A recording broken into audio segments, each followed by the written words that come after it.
Hello students. Now let us discuss the NCERT questions of second chapter, that is reproductive health. First of all, I will be taking the questions from exercise 1. Question number 2 from exercise number 1.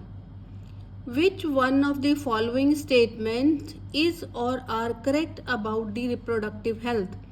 Reproductive health के बारे में इनमें से कौन सी statement ठीक है? Option A, healthy reproductive organs with normal functions. Yes, reproductive health में reproductive organs का हेल्दी होना जरूरी है. Second is emotional aspect of reproduction. Emotional, I would like to tell what is the emotional aspect. For example, reproduction के साथ क्या linked है, ये देखो. इमोशनल एस्पेक्ट कैसे इम्पॉर्टेंट हो गया कि जैसे रिप्रोडक्शन है तो इसमें बेटा you will get the feeling of conception, के कंसीव हो जाए, ठीक है. क्योंकि कंसेप्शन के साथ बेटा क्या जुड़ा हुआ है? पेरेंटहुड. क्या जुड़ा हुआ है? Parenthood. That you want to become the parents, ठीक है. As soon as the female conceives, तो बेटा उसके इमोशंस जो हैं वो बेटा उस अनबॉर्न बच्चे के साथ अटैच हो जाते हैं. एंड शी स्टार्टेड थिंकिंग, अपने बच्चे के बारे में सोचना शुरू कर देती है. फिर वो पेरेंटिंग के बारे में सोचना शुरू कर देते हैं. दैट मीन्स जो इमोशनल एस्पेक्ट ऑफ रिप्रोडक्शन है बेटा, it is also correct about the reproductive health. Now the third one is social aspect of reproduction. Now the social aspect जो है बेटा, सोशल एस्पेक्ट में बेटा भी चीज़ें जुड़ी हुई हैं. सोशल एस्पेक्ट में बेटा आपके जो जेंडर रोल है वो आ जाएगा. जेंडर रोल आपको पता है, कुछ रोल्स ऐसे होते हैं सोसाइटी में जो बेटा मेल्स ने ही करने हैं, ठीक है. नो डाउट हम अब सोचते हैं कि मेल और फीमेल लड़कियां किसी से कम नहीं हैं, but at the same time gender role is important. फिर उसके बाद बेटा socio economic importance, socio economic status, कि सोसाइटी में इकोनॉमी को लेके आपका क्या स्टेटस है बेटा. जिसके स्टेटस में फ़र्क है, अगर किसी की 2 लड़कियां हैं, 2 लड़के हैं या नहीं हैं, ठीक है. और ये सोशियो इकोनॉमिक स्टेटस है जो, या फिर आप इसको कल्चरल एस्पेक्ट भी ले लो. Cultural aspect is also very important reproductive health को लेके. अब कई सोसाइटीज़ हैं, they hardly feel any difference कि लड़का है या लड़की है, लेकिन हमारी इंडियन सोसाइटीज़ में कल्चरल एस्पेक्ट बहुत इंपॉर्टेंट है आज की डेट में भी. क्योंकि जो भी फैमिली वो चाहती है कि बच्चे 2 हो या 3, but at least one of them should be the male child. So ये तीनों चीज़ें जो हैं बेटा रिप्रोडक्टिव हेल्थ में इम्पॉर्टेंट हैं. हेल्दी रिप्रोडक्टिव ऑर्गन्स का होना, फिर इमोशनल एस्पेक्ट आपको मैंने बताया है कि ये कंसेप्शन से लेके पेरेंटहुड तक जुड़ा हुआ है, इमोशंस हमारी जुड़ जाती हैं. और सोशल एस्पेक्ट भी मैंने बताया. तो इसका राइट आंसर क्या होगा? ऑल ऑफ दीज, ठीक है. Now coming to question number 5. Now the question number 5 says amniocentesis technique is used for. जो एमनियोसेंटेसिस टेक्निक है ये किस चीज़ के लिए यूज़ करते हैं? Number 1, sex determination of the foetus. Sex determination के लिए इसको यूज़ करते हैं. सेकेंड है determination of any genetic abnormality in the embryo, कि जीन्स को लेके अगर कोई एबनॉर्मेलिटी है जेनेटिक, जो जीन डिफेक्टिव है, उसकी वजह से जो एबनॉर्मेलिटी है उसकी मतलब उसके लिए हम इस टेक्निक को यूज़ करते हैं. या फिर जो थर्ड है बेटा वो ये है determination of error in amino acid metabolism in embryo. आपको पता है अमाइनो एसिड मिलके प्रोटीन्स बनाते हैं, और प्रोटीन्स मिलके आपको पता है enzymes, all the enzymes are proteins. तो किसी भी मेटाबॉलिक रिएक्शन में एंजाइम्स का होना या ना होना इज़ वेरी इंपॉर्टेंट. अब इसमें देखो, देखते हैं कि पहले एमनियोसेंटेसिस टेक्निक करती क्या बेटा. देखो ये एक बहुत वैल्यूएबल टूल बनाया था, वैल्यूएबल टूल. इसको तो हमने यूज़ किया, मिस यूज़ किया, यूज़ कम किया. वैल्यूएबल टूल था किसके लिए बेटा? जिसको हम कहते हैं कि इनबॉर्न एरर हो बच्चे को, या फिर पेरेंटल डायग्नोसिस है. जैसे मैंने बताया है कि कोई पेरेंटल डायग्नोसिस करना है आपने, जो बच्चा है उसको देखो कई बार फैमिली हिस्ट्री में कुछ डिजीजेस होते हैं जो वन जनरेशन से दूसरी जनरेशन तक जाते हैं, इसको हम कहते हैं पेरेंटल डायग्नोसिस। अब अगर किसी फैमिली में कोई प्रॉब्लम है मदर में फादर में, तो they would definitely love to know कि जो उनका बच्चा है कहीं उसको तो नहीं ये प्रॉब्लम हो जाएगी। तो ये टेक्निक थी, वैल्यूएबल टूल था पेरेंटल डायग्नोसिस के लिए। और फिर बेटा इनबॉर्न एरर अगर कोई हो जाती है, इसके अलावा कोई इनबॉर्न एरर है, ये दो चीज़ें हैं पेरेंटल डायग्नोसिस और इनबॉर्न एरर के लिए, ठीक है। अब इसके लिए एमनियोसेंटेसिस को हम यूज़ करते हैं for prenatal test. Prenatal test क्या होता है? प्री मीन्स पहले, बच्चा पैदा नहीं हुआ और उसमें हम टेस्ट करना चाहते हैं। क्या टेस्ट करना चाहते हैं कि बच्चे में कोई जेनेटिक एबनॉर्मेलिटी नहीं है, जैसे एक ऑप्शन में है कि प्री नेटल कोई बच्चे में जेनेटिक एबनॉर्मेलिटी तो नहीं है, ठीक है। और सेकंड जो है बेटा, हम उसके बारे में कोई बायोकेमिकल एनालिसिस के बारे में जानना चाहते हैं। तो बायोकेमिकल एनालिसिस में आपका क्या आ जाएगा कि उसमें अगर कोई दिक्कत है, कोई एरर है, कहीं किसी एंजाइम के ना बनने की वजह से तो नहीं है। तो बेसिकली बेटा इस टेक्निक को हम यूज़ करते हैं for genetic and biochemical information के लिए, ठीक है। बायोकेमिकल इंफॉर्मेशन में मैंने आपको पहले बताया कि आप किसी एंजाइम के बारे में पता करते हो कि कोई एंजाइम बनता है या नहीं बनता है, और अगर नहीं बनता है तो इसका मतलब है कि वो एरर आएगी बच्चे में कि उस बच्चे में वो एंजाइम नहीं बनता। और एरर बेटा किसको लीड करेगी? अगर वो एंजाइम नहीं बनेगा तो वो पर्टिकुलर मेटाबॉलिज्म नहीं होगा जो कि वो एंजाइम करता है, क्योंकि वो एंजाइम एब्सेंट है। ये बायोकेमिकल एनालिसिस में होता है, ठीक है। और कई बार क्या होता है, क्योंकि एंजाइम डिफेक्टिव है, तो बेटा कई बार जो मेटाबोलाइट्स हैं, क्योंकि एंजाइम ने वो मेटाबोलाइट्स को ख़त्म करना था, लेकिन वो मेटाबोलाइट्स जो हैं वो एक्यूमुलेट हो जाते हैं। और अगर वो मेटाबोलाइट एक्यूमुलेट हो जाए तो वो इस चीज़ को इंडिकेट करता है कि वो पर्टिकुलर एंजाइम उस बच्चे में नहीं बन रहा। तो इसलिए बेटा ये दोनों ऑप्शन ठीक होगी। Determination of any gender abnormality, बहुत सारी बेटा जेनेटिक एबनॉर्मेलिटीज़ होते हैं, कंजेनिटल डिजीजेज होते हैं, और parents they want to know कि ये हमारी पिछली जनरेशन में किसी बच्चे को थी कि कहीं ये हमारे बच्चे में तो नहीं है, प्री नेटल एनालिसिस करने के लिए। अब उसमें बेटा करते क्या हैं बेटा, जो एमनियोटिक फ्लूइड होता है, जो एमनियोटिक फ्लूइड है बेबी के बाहर घूम रहा है, जो एमनियोटिक फ्लूइड है उसमें बेटा बेबी के सेल होते हैं, बच्चे के सेल। अब ये जो बेबी के सेल है ना बेटा, इनको कल्चर कर लेते हैं। कल्चर करना मीन्स इनको मल्टीप्लाई कर लेते हैं लैब में, और फिर बेटा उनके क्रोमोसोम्स की स्टडी करते हैं। वहाँ से उनको पता चल जाता है कोई जेनेटिक एबनॉर्मेलिटी या कोई बायोकेमिकल एनालिसिस, ऐसी कोई प्रॉब्लम तो नहीं है।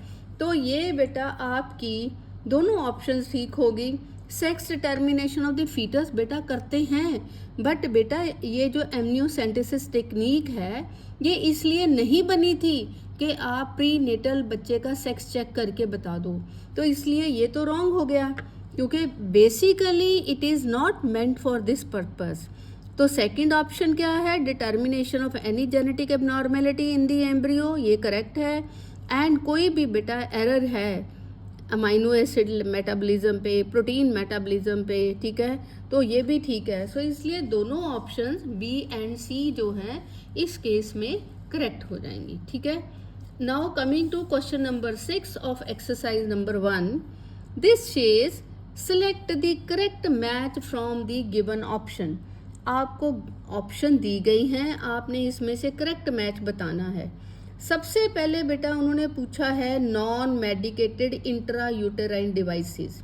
बेटा नॉन मेडिकेटेड, पहले मैं आपको बता दूं कि नॉन मेडिकेटेड वो होती हैं जो कुछ रिलीज नहीं करती हैं। नॉन मेडिकेटेड वो होती हैं which do not release anything, जैसे कोई कॉपर रिलीज करता है, कोई हार्मोन रिलीज करता है। तो ये नॉन मेडिकेटेड में इन्होंने लिखा है मल्टी लोड 375, और आपको पता है कि मल्टी लोड तो मेडिकेटेड है, इसलिए ये रॉन्ग हो गया।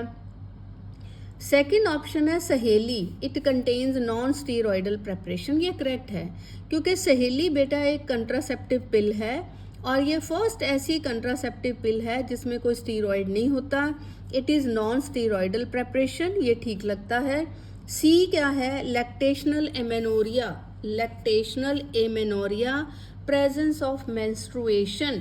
बेटा जो आपका लैक्टेशनल एमेनोरिया हो है बेटा, उसमें बेटा देर इज सप्रेशन ऑफ, उसमें क्या नहीं करने देते, वो सप्रेशन हो जाती है किसकी?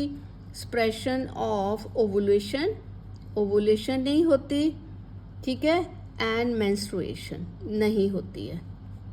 किसमें? लैक्टेशनल एमेनोरिया आपको पता है, बेबी के बर्थ अगर मतलब मदर जो है बच्चे को अपना दूध पिलाती है, अगर मदर बच्चे को दूध पिलाती है, ये भी मैं बता देती हूँ कि अगर मदर ब्रेस्ट फीड कर रही है बच्चे को, तो बेटा उस केस में स्टिमुलेट क्या होगा? क्योंकि मदर बच्चे को दूध पिला रही है, उस केस में स्टिमुलेशन किसकी हो जाएगी? स्टिमुलेट प्रोलैक्टिन की। प्रोलैक्टिन जो है बेटा वो स्टिमुलेट होगा, ठीक है। और ये क्या करेगा? प्रोलैक्टिन बेटा ये गोनेडोट्रोपिन्स का रिलीज होना सप्रेस कर देगा, ठीक है। Suppress the prolactin will suppress the release of anterior pituitary से release of gonadotropin releasing hormone, ये नहीं रिलीज होगा। और बेटा अगर ये सप्रेस हो जाएगा तो सप्रेस क्या हो जाएगा बेटा? आपका luteinising hormone and follicle stimulating hormone. और आपको ये पता है ल्यूटेनाइजिंग और फॉलिकल स्टिमुलेटिंग हार्मोन बेटा किसके लिए इम्पॉर्टेंट है? इनका सर्ज होता है, आपको पता है, ये दे आर रिस्पॉन्सिबल ये मेंस्ट्रुएशन के लिए। तो आप देखो कि अगर मदर प्रोफ्यूजली मतलब ज़्यादा बच्चे को सिर्फ अपने दूध पे ही रखती है, तो उस केस में जो आपका प्रोलैक्टिन है वो ज़्यादा रिलीज होगा। प्रोलैक्टिन जब ज़्यादा प्रोड्यूस होगा तो जो गोनेडोट्रोपिन रिलीजिंग हार्मोन है उसकी प्रोडक्शन सप्रेस हो जाएगी। अगर उसकी प्रोडक्शन सप्रेस हो जाएगी तो बेटा जो आपके ल्यूटेनाइजिंग हार्मोन है और फॉलिकल स्टिमुलेटिंग हार्मोन है बेटा ये भी कम हो जाएंगे। तो बेटा ये क्या करेंगे? ये इनहिबिट करेंगे ओवुलेशन को। ये क्या करेंगे? इनहिबिट करेंगे ओवुलेशन को, और ओवुलेशन इनहिबिट हो जाएगी तो मेंस्ट्रुएशन भी, ठीक है। तो इसलिए ये वाली प्रेजेंस ऑफ मेंस्ट्रुएशन वाली ऑप्शन रॉन्ग होगी, ठीक है। जो लैक्टेशनल एमेनोरिया है उसमें फीमेल मेंस्ट्रुएट नहीं करती है। क्यों मैंने बताया, एंड ये पीरियड ज़्यादा लंबा नहीं होता, वैसे ये ना 6 मंथ्स तक नॉर्मली हम मानते हैं, लेकिन ये मत कहो कि हमेशा ऐसे ही होता है, ठीक है। बस ये मैंने बताया कि इसमें फिर मेंस्ट्रुएशन नहीं होगी। फिर उसके बाद नेक्स्ट ऑप्शन क्या है? Diaphragm, cervical caps, walls, they cover the cervix after coitus. No बेटा ये ठीक है, ये सर्विक्स को कवर करते हैं, but not after the coitus. फिर उसका क्या मतलब रह गया? ये तो before meeting, before sexual intercourse बेटा, ये तब इनका फ़ायदा है। आफ्टर क्वाइटस या आफ्टर इंटरकोर्स इनका कोई फ़ायदा नहीं है। तो डी ऑप्शन भी गलत होगी, लैक्टेशनल इमेनोरिया वाली ऑप्शन भी गलत होगी। नॉन मेडिकेटेड मैंने बताया कि मल्टी लोड 375 मेडिकेटेड आईयूडी है, ये नॉन मेडिकेटेड नहीं है। नॉन मेडिकेटेड तो लिपेज लूप है, ठीक है। समझ लग गई? समझ लग गई? अच्छा, फिर उसके बाद coming to question number 8, coming to question number 8, question number 8 says progesterone in the contraceptive pill क्या करती है बेटा? अगर प्रोजेस्टेरोन हम कंट्रासेप्टिव पिल में यूज़ करते हैं तो वो क्या करती है बेटा? सबसे पहले ये सारी ऑप्शंस देखो। प्रिवेंट्स ओवुलेशन, ये करती है, मैं बताऊंगी कैसे। इनहिबिट ईस्ट्रोजन, ये रॉन्ग है। Checks the attachment of zygote to the endometrium, और फिर उसके बाद है ऑल द अबव। बेटा जितनी भी आपकी कंट्रासेप्टिव्स हैं, जैसे फॉर एग्जांपल मैं सहेली की ही बात कर लूँ, ठीक है, तो उसमें क्या है, चलो थोड़ी मैं डिटेल में बता देती हूँ कि जो प्राइमरी रोल है ना, उन्होंने प्रोजेस्टेरोन के बारे में पूछा है। तो सबसे पहले हम बेटा इसका प्राइमरी रोल देखते हैं। Primary role of progesterone. ये हार्मोन है, फीमेल हार्मोन है, कंट्रासेप्टिव पिल्स में होता है। इसका प्राइमरी रोल क्या है? Prevent ovulation. इसका प्राइमरी रोल क्या है कि ये ओवुलेशन को प्रिवेंट करता है। और ये प्रिवेंट कैसे करता है? By suppressing.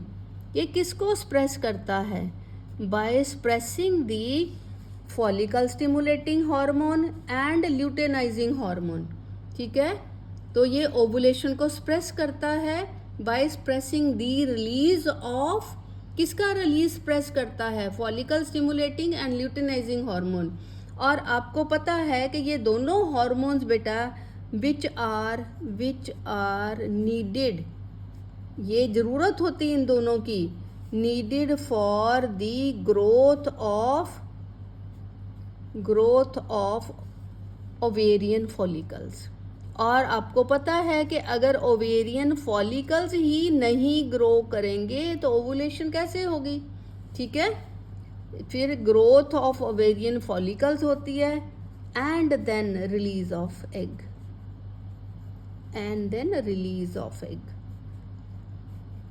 तो जो प्रोजेस्टेरोन है बेटा कंट्रासेप्टिव पिल में, उसका इम्पॉर्टेंट प्राइमरी रोल उसका ये है कि वो प्रोजेस्टेरोन ओवुलेशन नहीं होने देता, ये उसका प्राइमरी रोल है। और ये ओवुलेशन को प्रिवेंट कैसे करता है कि ये जो हार्मोन ओवुलेशन कराते हैं, कौन से कराते हैं? Follicle stimulating and luteinising hormone. ये उनकी सिक्रीशन को सप्रेस कर देता है ताकि जो ओवेरियन फॉलिकल्स हैं वो ग्रो ना करें। अगर वो ग्रो नहीं करेंगे तो there will not be release of egg. तो ए ऑप्शन जो है बेटा वो करेक्ट है। बाकी की जो दूसरी ऑप्शंस हैं, इनहिबिट एस्ट्रोजन या check the attachment of the zygote to endometrium, ये दोनों रॉन्ग हैं। Now coming to question number 9। Question number 9 क्या है? Present increase in India's population. आपको पता है इंडिया की पॉपुलेशन भी 1.7% कुछ इस उससे रेट से बढ़ रही है अभी भी। Present increase in India's population has not been due to, किसकी वजह से नहीं है ये बताना है। क्या बताना है? Has not been due to. पहली बात है decrease in infant mortality rate. Infant 1 साल के बच्चों की मौत दर कम हो गई है, उसकी वजह से। डिक्रीज इन, मैंने बताया, क्वेश्चन ध्यान से पढ़ो। Present increase in India's population has not been due to.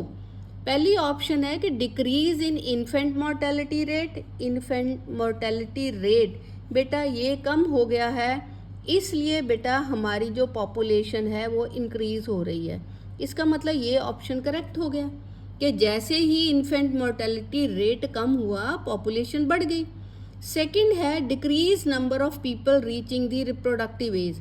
Reproductive age जैसे लड़कों में 21 साल और लड़कियों में 18 साल, तो क्या ये जो डिक्रीज हो गया number of people reaching the reproductive age के उन लोगों का नंबर, गिनती कम हो गई है जो कि बच्चे पैदा कर सकते हैं, ये मेरे को रॉन्ग लगता है। सी ऑप्शन है डिक्लाइन इन डेथ रेट। बेटा ये ठीक है, अगर आपकी डेथ रेट जो है वो कम हो जाएगी, डिक्लाइन कम हो जाएगी, तो आपकी पॉपुलेशन तो इंक्रीज करेगी, तो ये भी करेक्ट हो गया। और थर्ड क्या है? Decline in maternal mortality rate. Maternal mortality rate, pregnant females की डेथ कम हो रही है। हाँ, अगर कम हो रही है तो इसका मतलब ये तीसरा भी आपकी पॉपुलेशन को इंक्रीज करेगा। अब कौन सा फैक्टर है जो इंक्रीज नहीं करेगा? That is the decrease number of people reaching the reproductive age. हमारे कंट्री में ऐसा कोई सीन नहीं है कि ऐसे लोगों का नंबर कम हो रहा है जो कि रिप्रोडक्टिव एज में आ रहे हैं। तो इसमें जो बी ऑप्शन है this will be wrong. B option जो है ये गलत हो जाएगी। Now coming to question number 11। Question number 11 पे आते हैं।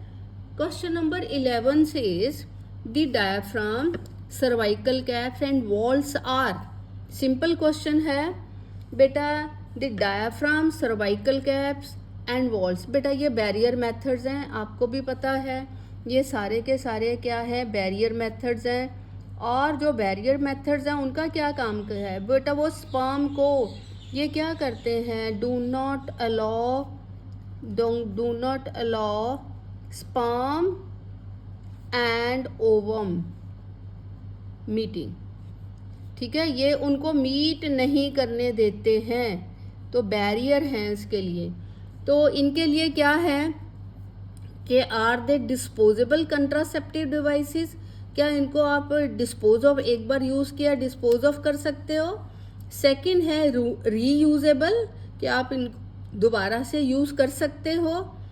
सी जो है नॉन मेडिकेटेड आईयूडी, पहली बात बेटा ये इंट्रा यूटराइन डिवाइसेस नहीं हैं, ये बैरियर मेथड्स हैं। तो यहाँ पे इंट्रा यूटराइन डिवाइसेस आ गया, ये तो वैसे ही रॉन्ग हो गया, क्योंकि ये सारे जो हैं diaphragm, cervical caps, balls barrier methods हैं। तो नॉन मेडिकेटेड आईयूडी रॉन्ग हो गया, कॉपर रिलीजिंग भी रॉन्ग हो गया, ना तो ये कॉपर रिलीजिंग है ना ये इंट्रा यूटराइन डिवाइसेस हैं। और तीसरा ये डिस्पोजेबल भी नहीं है बेटा, ये हम रीयूज़ कर सकते हैं, दे कैन बी रीयूज्ड। तो इसलिए आपकी बी ऑप्शन इस केस में करेक्ट हो गई है, B option is correct option. Now coming to question number 12। Question number 12, progesterone and LNG20 और ये जो प्रोजेस्टेरोन की फॉर्म है ये इम्प्लांट्स हैं बेटा, नहीं ये इम्प्लांट्स नहीं हैं। Second, copper releasing intra uterine devices हैं, नो ये तो कॉपर भी रिलीज नहीं करते हैं। और फिर उसके बाद है are they non medicated, no they are medicated. Progesterone जो है बेटा वो हार्मोन रिलीज करेगा, LNG भी हार्मोनल है, इसलिए ये भी नहीं हो सकता। और डी ऑप्शन है हार्मोन रिलीजिंग आईयूडीज, यस ये इंट्रा यूटेराइन डिवाइसेस में हम इनको यूज़ करते हैं, किस किस को, LNG20 को, और प्रोजेस्टेरोन की फॉर्म है जिसका नाम है प्रोजेस्टाजर्ट। ठीक है, तो इम्प्लांट्स नहीं हैं, ये कॉपर रिलीजिंग आईयूडी भी नहीं है, ये नॉन मेडिकेटेड भी नहीं है, इम्प्लांट इनको फिट नहीं करते हैं, कॉपर रिलीजिंग या कॉपर नहीं रिलीज करती हैं। नॉन मेडिकेटेड मैंने पहले ही बताया वो होती हैं जो कुछ भी रिलीज ना करें, barrier method you can say non medicated हो गया, कुछ रिलीज नहीं करता।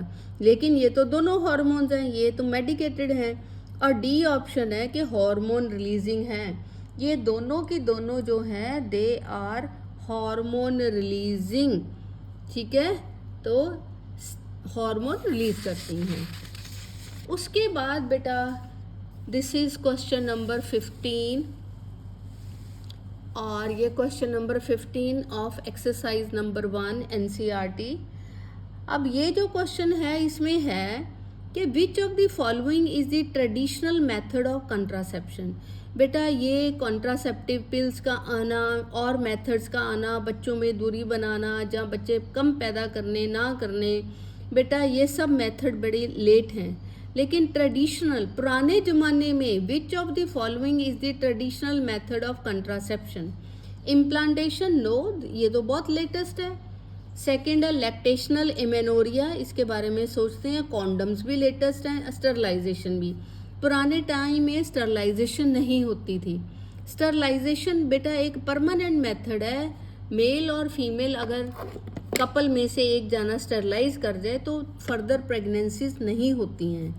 तो पहले स्टरलाइजेशन भी नहीं होती थी, कॉन्डम्स भी बेटा इतनी पुरानी नहीं, ट्रेडिशनल पुराने ज़माने में ऐसा कुछ नहीं होता था।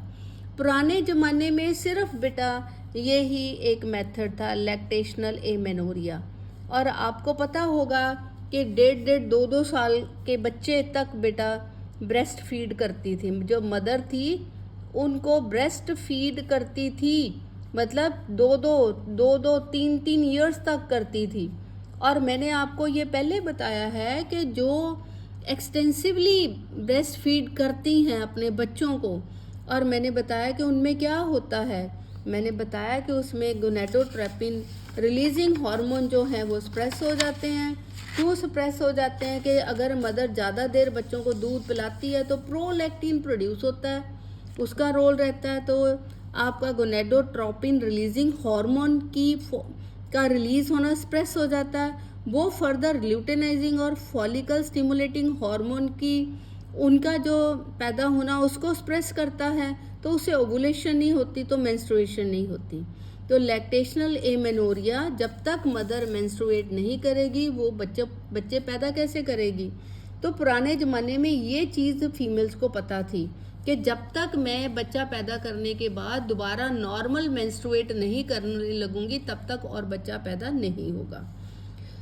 Now coming to question number 16 question जो है वो है कि contraceptive oral pills help in birth control by, ये वैसे पहले भी आ चुका है कि जितनी भी कंट्रासेप्टिव पिल्स हैं वो क्या करती हैं, कैसे कंट्रोल करती हैं फर्टिलाइजेशन को जब बच्चा पैदा ना हो। पहली बात, by killing the sperm in the uterus. No बेटा, कोई भी कंट्रासेप्टिव पिल यूट्रस में स्पर्म को किल नहीं करती। Second, forming barrier between sperm and ova. बेटा ये तो बैरियर मेथड्स बनाएंगे ना, कंट्रासेप्टिव ओरल पिल्स बैरियर नहीं बनाती हैं, इसलिए ये भी रॉन्ग हो गया। फिर ऐसे डी ऑप्शन है किलिंग दी ओवा, ओवा भी नहीं किल ना बेटा, कोई कंट्रासेप्टिव पिल स्पर्म को किल करती है, ना ही कोई कंट्रासेप्टिव पिल ओवा को किल करती है, ना ही कोई बैरियर बनाती है। तो प्रिवेंशन ऑफ ओवुलेशन, ये ओवुलेशन नहीं होने देती। जितने भी बेटा आपकी कंट्रासेप्टिव पिल्स हैं वो कैसे वर्क करती हैं, बाय प्रिवेंटिंग दी ओवुलेशन। और ये मैंने आपको पहले भी डिटेल में बता दिया है कि how the ovulation is preventing. ठीक है, स्प्रेस हो जाता है। कौन से दो हार्मोन्स बेटा, ल्यूटेनाइजिंग हार्मोन और फॉलिकल स्टिमुलेटिंग हार्मोन्स, इनकी फॉर्मेशन जो है वो स्प्रेस हो जाती है। अगर ये स्प्रेस हो जाएगी तो there will be no ovulation. ठीक है, और अगर ओवुलेशन नहीं होगी तो बेटा नो होगा, तो दैट मीन्स नो प्रेगनेंसी, तो उस केस में फिर प्रेगनेंसी भी नहीं होगी। ठीक है, ये था question number 16। Now coming to question number 17। Question number 17 क्या है, which of the following groups of contraceptives. बेटा ये चारों ऑप्शन में ग्रुप्स में बनाया हुआ है। Which of the following groups of contraceptives are included under barrier methods. इनमें से कौन से सारे जितने मैंने ऑप्शन में कौन से हैं जो बैरियर मेथड्स की कैटेगरीज में आते हैं, सारे पहले है condom, walls, intrauterine devices and cervical caps. बेटा इंट्रायूटेराइन डिवाइसेस जो हैं बेटा ये आपके बैरियर मेथड में नहीं आती हैं। इंट्रायूटेराइन डिवाइसेस, कॉन्डम्स आते हैं, वॉल्स आते हैं, सर्वाइकल कैप्स भी आती हैं। ठीक है, तो ये इसलिए ये रॉन्ग हो गया। उसके बाद नेक्स्ट है आईयूडी। यहाँ पे इंट्रायूटेराइन डिवाइसेस आ गए ना बेटा, वो बैरियर मेथड नहीं है। डायाफ्राम हो गया, एब्सटिनेंस हो गया, इंजेक्शंस हो गए, बेटा ये बैरियर मेथड्स नहीं हैं। सी में है कॉन्डम बैरियर्स में आता है, डायाफ्राम बैरियर में आता है, सर्वाइकल कैप बैरियर में आते हैं, वॉल्स बैरियर में आते हैं। इनमें से कोई भी आईयूडी वगैरह नहीं है, तो ये ऑप्शन करेक्ट है। डी में क्या, सर्जिकल मेथड। सर्जिकल मेथड बेटा बैरियर मेथड नहीं है एक तरीके का। Oral contraceptives are not barrier methods. ठीक है, और सर्वाइकल कैप्स और वॉल्स हैं, सर्वाइकल कैप्स और वॉल्स हैं, लेकिन बेटा जो सर्जिकल मेथड और ओरल कंट्रासेप्टिव जो हैं बेटा वो इस बैरियर मेथड में नहीं आते हैं। सो कॉन्डम्स हो गए, डायाफ्राम हो गए, ये बेटा आपके बैरियर मेथड्स हैं। कॉन्डम्स फिर डायाफ्राम, ये मेल फीमेल दोनों के ही आते हैं बैरियर मेथड। फिर उसके बाद आपके सर्वाइकल कैप्स आ गए और फिर वॉल्स, ये बेटा चारों के चारों हैं। यहाँ पे आईयूडी आ गई ना, यहाँ आ गई नहीं, यहाँ आ गई नहीं, और यहाँ भी बेटा सर्जिकल मेथड आ गए, इसलिए ये ऑप्शन गलत होगी। और जो करेक्ट ऑप्शन है वो मैंने आपको बता दी है कि कॉन्डम्स हो गए, डायाफ्राम्स हो गए, सर्वाइकल कैप्स और वॉल्स, ये बेटा ऐसे मेथड्स हैं जो कि बैरियर मेथड्स हैं।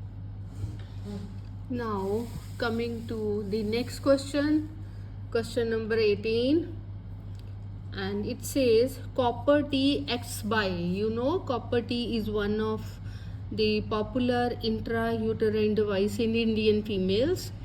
कॉपर टी एक्ट्स बाय, ये कैसे काम करती है? Option A suppression of fertilization, fertilization तो स्प्रेस करती है बाय फॉर्मिंग ए मेम्ब्रेन, कौन सी मेम्ब्रेन? नो मेम्ब्रेन, तो ये रॉन्ग हो गया। सेकेंड है disturbing the site of implantation of blastocyst, ये भी करती है, डिस्टर्ब करती है इम्प्लांटेशन साइट को, जहाँ पे ब्लास्टोसिस्ट एंडोमीट्रियम को जाके अटैच करता है, उस साइट को ये डिस्टर्ब करती है।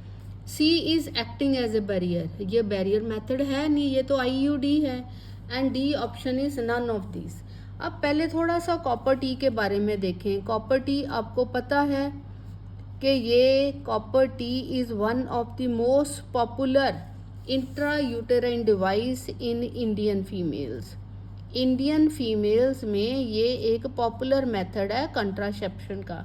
अब जो कॉपर टी है ना, इसका बेटा पहले तो मैं आपको प्राइमरी रोल बताऊं कि इसका जो प्राइमरी रोल है वो है कि ये फर्टिलाइजेशन नहीं होने देती, ठीक है, प्रिवेंट करती है फर्टिलाइजेशन को। लेकिन फर्टिलाइजेशन को प्रिवेंट कैसे करती है? कॉपर टी है तो इसका मतलब कॉपर आयंस रिलीज करेगी। कॉपर टी है तो इसका मतलब ये कॉपर आयंस रिलीज करती है। और कॉपर आयन का इफ़ेक्ट बेटा किस पे होता है? स्पर्म्स पे। और आपको पता है जो स्पर्म्स हैं बेटा, उनकी मोटिलिटी मैटर्स अ लॉट। अगर उनकी मोटिलिटी कम हो जाएगी तो they will not be able to fertilise the ovum. तो ये बेटा स्पर्म जो हैं उनकी मोटिलिटी को डैमेज करती है, इसलिए वो ओवर तक पहुंच के उसको फर्टिलाइज नहीं कर सकते हैं, ठीक है। इसका मतलब क्या है कि जो by preventing the sperms, by preventing the sperms, by preventing the sperms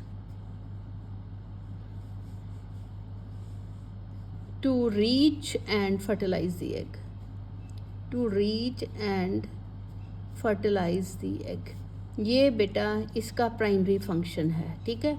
वो इन्होंने लिखा है suppression of fertilization by forming membrane, लेकिन मेम्ब्रेन कोई नहीं बनती इस तरीके से, तो ये ऑप्शन ए गलत हो गई। अब बी में भी है बेटा सेकेंडरी, इसका जो रोल है, सेकेंड रोल इसका ये है एडिशनली, जिसको हम कह सकते हैं कि एडिशनली ये और क्या करती है? It interfere with the implantation, it interferes with the implantation site, जहाँ पे ब्लास्टोसिस्ट ने जाके अटैच करना होता है, ठीक है। एडिशनली ये इंटरफियर करती है with the implantation site where fertilized egg attaches the uterine lining, जहाँ पे वो यूट्रस को ज्वाइन करता है, ये उसको डिस्टर्ब करती है, ये इसका सेकेंडरी रोल है। तो फर्स्ट तो लिखा है लेकिन ये रॉन्ग हो गया क्योंकि मेम्ब्रेन वगैरह कोई ऐसा रोल नहीं है। तो सेकंड ऑप्शन ठीक है कि वो डिस्टर्ब करती है साइट ऑफ इम्प्लांटेशन को, तो बी ऑप्शन जो है ठीक है। वैसे कॉपर टी का प्राइमरी फंक्शन है फर्टिलाइजेशन नहीं होने देना, ये ठीक है, सप्रेस करती है, लेकिन ये रॉन्ग हो गया ना, कोई मेम्ब्रेन वगैरह बना के नहीं वो सप्रेस करती। तो ये वाली ऑप्शन जो बी है वो बिल्कुल ठीक है। तो this was question number 18। Now coming to question number 21। 21 में क्या है? Which of the following statement regarding natural methods of contraception is true? जो नेचुरल मेथड है कंट्रासेप्शन के, पहली बात they increase phagocytosis of sperm, natural method ऐसा कुछ नहीं करते हैं, स्पर्म्स वगैरह को फैगोसाइटाइज नहीं कराते हैं। सेकंड है they employ barrier to prevent fertilization, बेटा नेचुरल मेथड में, नेचुरल मेथड ऑफ कंट्रासेप्शन में कोई बैरियर भी नहीं है। और थर्ड क्या है? They are the natural ways of avoiding chances of fertilisation, ठीक है, नेचुरल वे से आप अवॉइड करो फर्टिलाइजेशन, इंटरकोर्स उन दिनों में ना करो जिन दिनों में ओवुलेशन होती है, this is the natural way.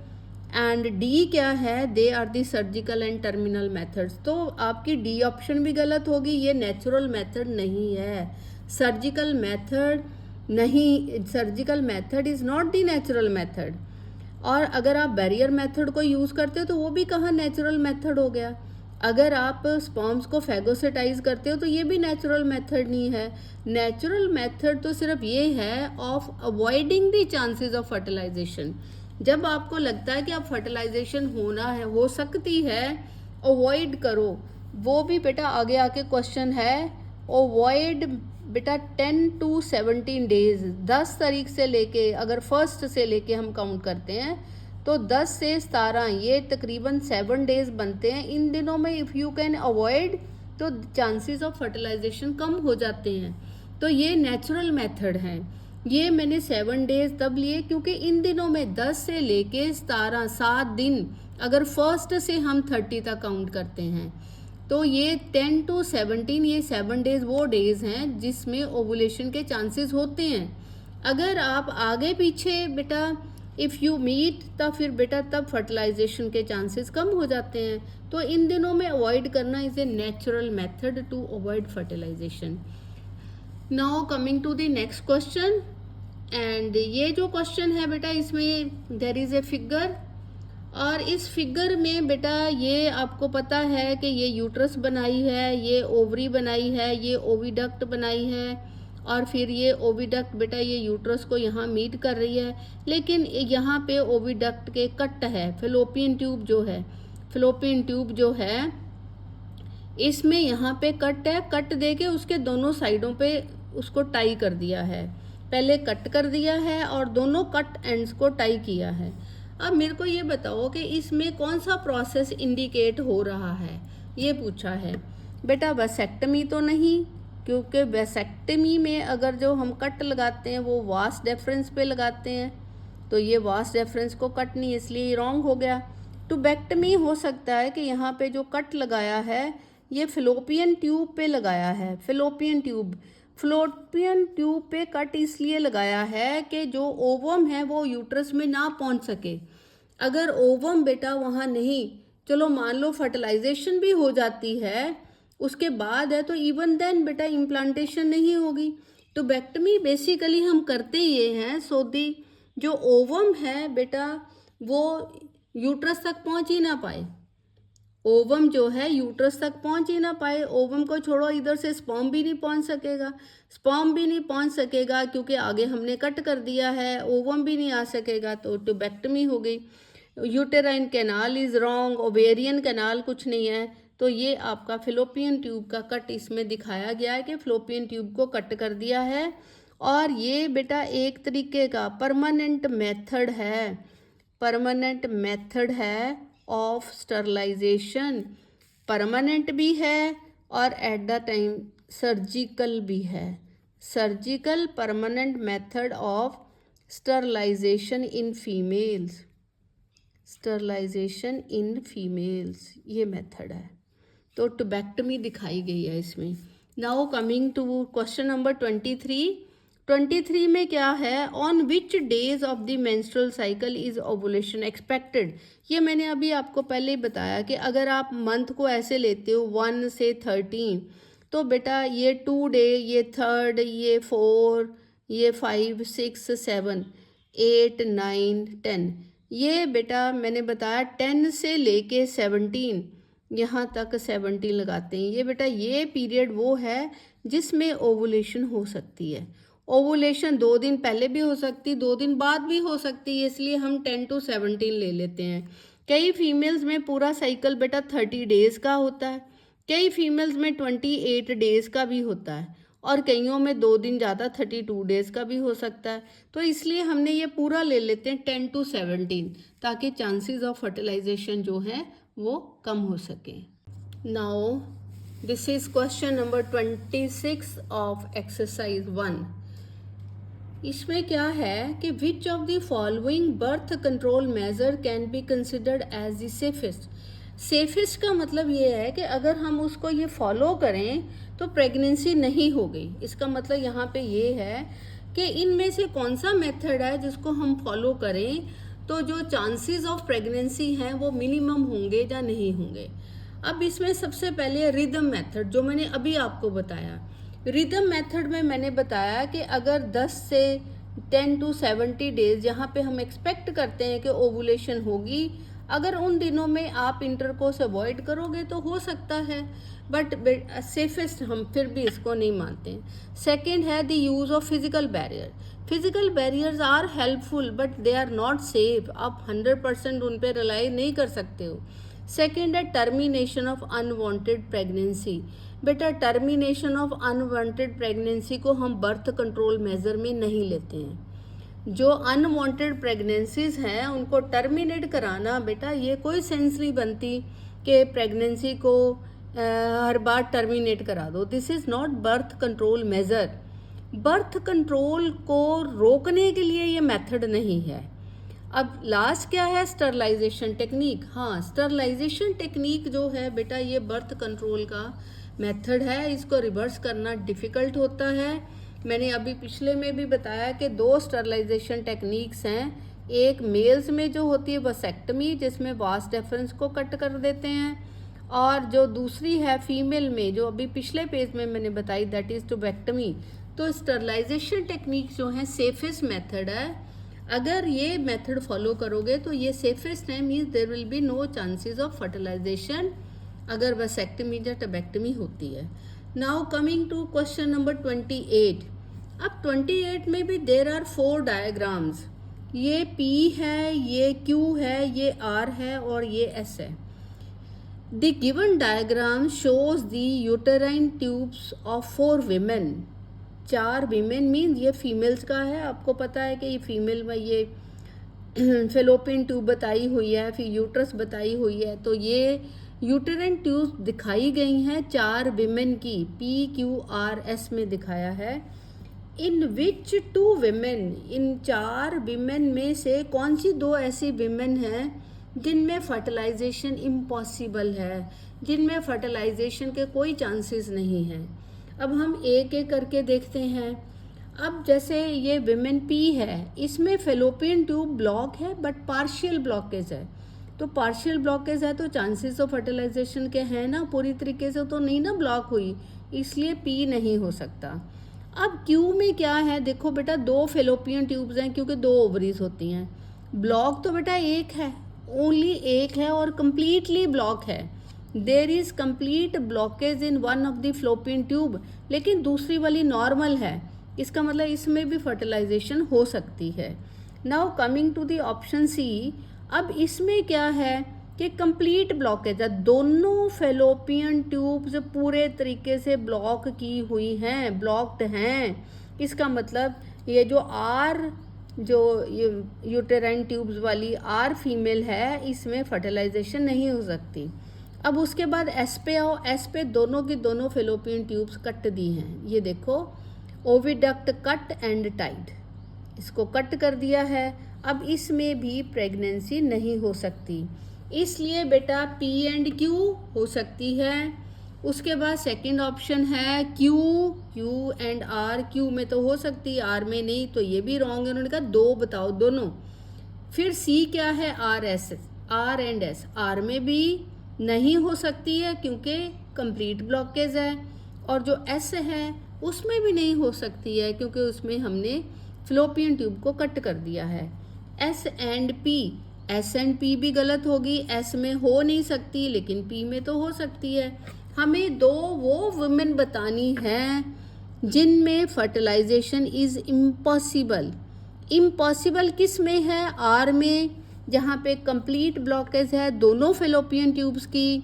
S में नहीं हो सकती है क्योंकि दोनों में फेलोपियन ट्यूब्स को कट कर दिया गया, कट करके टाई किया है। तो ऑप्शन सी इस केस में करेक्ट ऑप्शन हो जाएगी। Now coming to question number 29 में भी there is a diagram. Which of the following option is correct regarding the diagram given below. ये बेटा डायग्राम दिया है, इसको ध्यान में रख के आपने बताना है कि कौन सी ऑप्शन करेक्ट हो सकती है। पहली क्या है कि it is a device made of rubber, ये रबर का बना हुआ डिवाइस है, and inserted into the female reproductive tract to cover the cervix during coitus. No, ये रॉन्ग है. आपको पता वो मैंने पहले बताया, डायाफ्राम होते हैं, फिर वॉल्ट्स होते हैं, सर्वाइकल कैप्स होती हैं, वो होते हैं, not this. Coming to option B. Option B क्या कहती है कि it is a device made of thin rubber latex sheet and are use to cover the male organ in the male. No, male organ को cover करने के लिए ये नहीं है. सी क्या है? This device is inserted by doctors in the uterus through vagina and increases phagocytosis of the sperms with in the uterus. ये इंसर्ट होती ही नहीं है, नॉट इंसर्टेड इन वेजाइना, ना ही ये फैगोसाइटोसिस करती है. डी ऑप्शन पढ़ते हैं. अब डी ऑप्शन में क्या है? इसमें है कि it is A set of 6 small plastic capsule. देखो 1 2 3 4 5 6 ये उन्होंने बताया सेट है 6 प्लास्टिक के बने हुए कैप्सूल्स का. इनको हम इम्प्लांट्स भी कहते हैं. और which are placed under the skin of women. जो आपकी बाजू का अपर वाला पोर्शन है, कूनी से ऊपर वाला हिस्सा, upper part of the arm, वहाँ पे बेटा अंडर द स्किन इसको प्लेस कर देते हैं. और बेटा ये बेसिकली क्यों करते हैं इसको, इस इम्प्लांट को लगाते हैं टू प्रिवेंट प्रेगनेंसी. तो ये जो कैप्सूल का प्लास्टिक का बना हुआ कैप्सूल है, इसमें हार्मोन्स होते हैं और इसको कूनी से ऊपर वाली जो बाजू है उस हिस्से में इम्प्लांट कर देते हैं, लगा देते हैं. और इसका मेन पर्पस क्या है? To prevent the pregnancy. ये प्रेगनेंसी को प्रिवेंट करने के लिए होता है. Now coming to question number 30. Question number 30 क्या है? The given figure. ये वंस अगेन बेटा ये साइड पे फिगर बनी हुई है, हल्की सी साइड पे ये देखो ये फिगर बनी हुई है. ये ब्लैक शीट के ऊपर ये नज़र आ रही, टी शेप स्ट्रक्चर नज़र आ रहा है. The given figure shows one of the elements releasing intrauterine device. Select the option which shows the correct identification. आपने इन ऑप्शन में से बताना है कि कौन सी जो है ये करेक्ट है, और साथ में बेटा उसका फीचर भी बताना है. इसको भी आइडेंटिफाई करना और उसका फीचर क्या है. सबसे पहली ऑप्शन क्या है कि it is copper T. Identify क्या किया कि ये कॉपर टी है. आगे बेटा उसका काम क्या है? ये स्प्रेस करती है स्पर्म की मोटिलिटी को और उसकी फर्टिलाइजेशन कैपेसिटी को कम कर देती है. ये मैंने अभी आपको बताया कि जो प्राइमरी रोल है ये यही है कि उसकी मूवमेंट को स्प्रेस कर देना ताकि फर्टिलाइजेशन ना हो सके.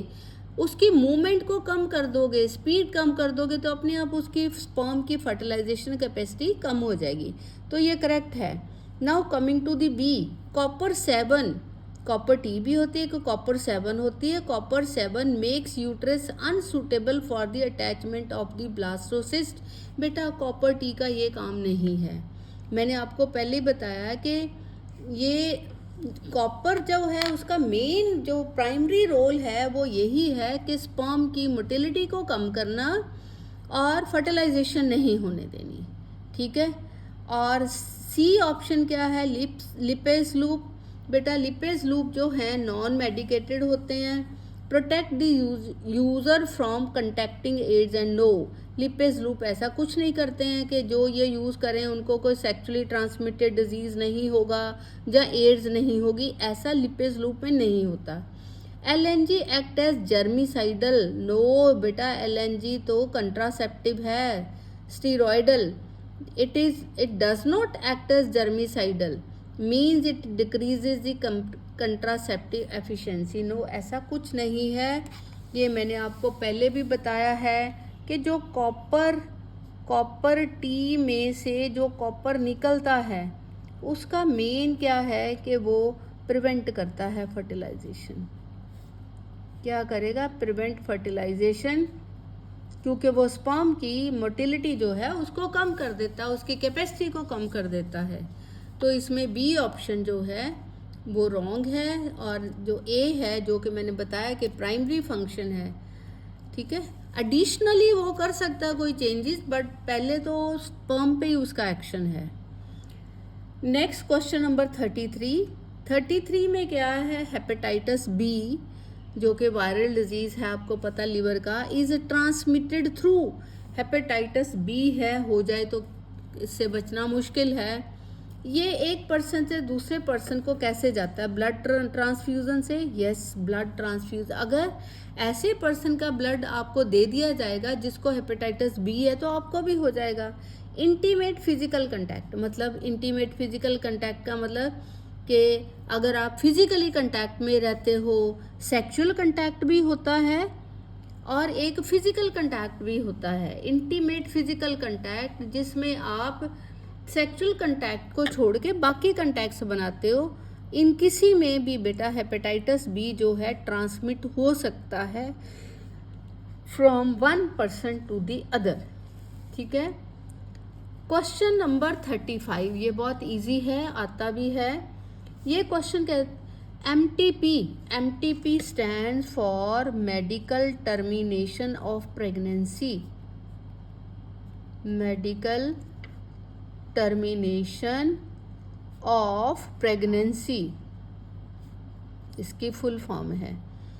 MTP is considered safe relatively during dash weeks of pregnancy, 12 weeks तक, 12 weeks, 3 months, इसको फर्स्ट ट्राइमेस्टर भी कहते हैं। और वैसे ये 12 वीक्स का टाइम है। ये बेटा हम सेफ मानते हैं। किसके लिए मानते हैं? MTP के लिए। सेफ क्यों मानते हैं बेटा?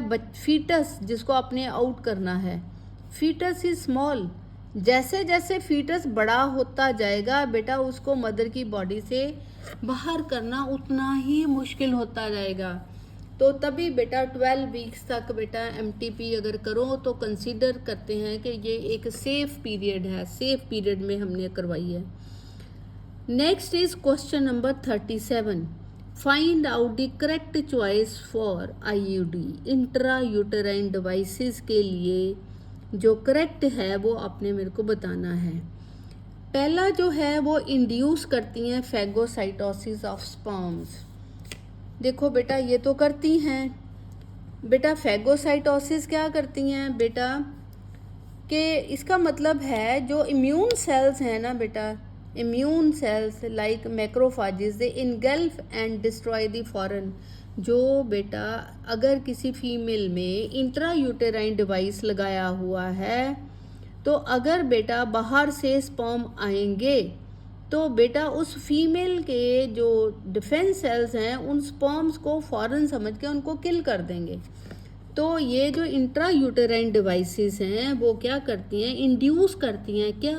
फैगोसाइटोसिस। किसका? स्पर्म्स का। वो कैसे हो जाता है कि जब स्पर्म्स आते हैं तो उस फीमेल का इम्यून सिस्टम समझता है कि ये फॉरेन है। ठीक है, तो ये करेक्ट हो गया। सेकंड क्या है? Sperm motility and fertilising capacity of the sperm is suppressed. ठीक है, by the release of copper ion. ये तो मैंने 2-3 बार बता दिया कि कॉपर आयन जब रिलीज होंगे तो स्पर्म की मोटिलिटी कम हो जाएगी। सी क्या है? Make the uterus unsuitable for implantation. ये भी ठीक है बेटा, ये 2 ही मेथड हैं कि या तो उसकी मोटिलिटी को कम करना या फिर यूट्रस को अनफिट कर देना कि अगर प्रेगनेंसी हो भी जाती है तो ब्लास्टोसिस्ट वहाँ इम्प्लांट ही ना करें। तो ये बेटा तीनों ऑप्शंस ठीक हैं। फैगोसाइटोसिस से भी होता है, स्पर्म मोटिलिटी को कम कर दो, ये भी मेथड है। और लास्ट में make the uterus unsuitable for implantation, ताकि ब्लास्टोसिस्ट वहाँ पे जाके एंडोमेट्रियम में इम्प्लांट ही ना कर सके। Now question number 38 of exercise 1, which of the following can be used as emergency contraceptive within 72 hours of the coitus to avoid possible pregnancy due to rape? अगर किसी का रेप हो जाता है उस केस में, और कैजुअल अनप्रोटेक्टेड इंटरकोर्स, अगर अनप्रोटेक्टेड इंटरकोर्स हो जाता है। प्रोजेस्ट्रोजन, नो प्रोजेस्टेरॉन, इस्ट्रोजन, या तो बेटा ये जो इमरजेंसी पिल्स में प्रोजेस्ट्रोजन होता है जहाँ इसके साथ इस्ट्रोजन भी होती है। Condoms can not do this thing. So इसलिए दोनों ऑप्शन ठीक हैं कि जो आपकी कंट्रासेप्टिव पिल्स हैं ये विद इन 72 आवर्स लेनी है। तो अगर बेटा कहीं फर्टिलाइजेशन हो भी जाती है तो इम्प्लांटेशन नहीं हो पाएगी। तो इसलिए प्रोजेस्टेरोन, प्रोजेस्टोजेंस और ईस्ट्रोजन के कॉम्बिनेशंस होते हैं या खाली प्रोजेस्टोजेंस होते हैं। और आपको पता है कि ये क्या करते हैं, इम्प्लांटेशन नहीं होने देते। ठीक है, तो इसलिए ये हम जो एमरजेंसी पिल्स हैं उनमें ये कॉम्बिनेशन यूज़ करते हैं। नेक्स्ट है, which of the following disease is completely curable if detected early and treated.